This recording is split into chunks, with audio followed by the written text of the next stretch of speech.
All right, real quick, I want to go over Lyft. I got stopped out. It was from my last video. I did a buy on Lyft.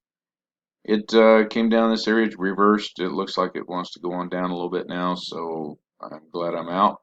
Took a small little hit, but that's the way it goes. Came down here. Looks like there's a lot of traffic down in this area.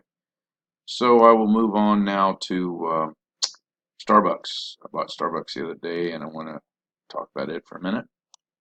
All right, so here we go with Starbucks. It had a great reversal pattern here. First of all, we had a 1, 2, 3, 1, 2, 3 reversal. Buy above that break. I actually let it go up, and it came back down. I bought it back when it came down in this area right here, and everything was looking to go north. We had the SAR had turned around or had given its blessing to go up, and the 5 and 20 moving averages. The blue line is the 5 and the 20 is the red, and the blue is above the red, which is a great positive signal. RSI is moving up.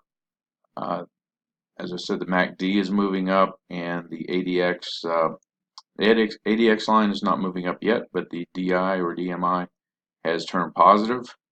It just has a great bullish look to it. We have all this area it wants to go back up and hit on, and so that is why I bought it the other day.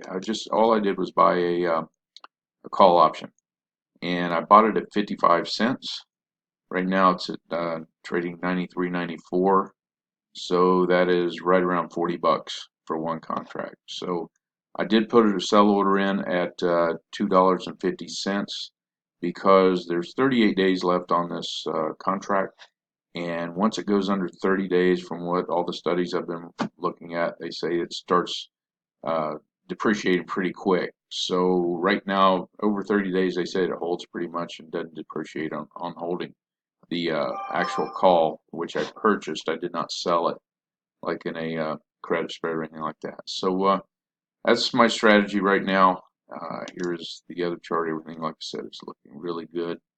And we'll just hopefully keeps getting up into these areas, and I'll sell with a profit. That's it for now.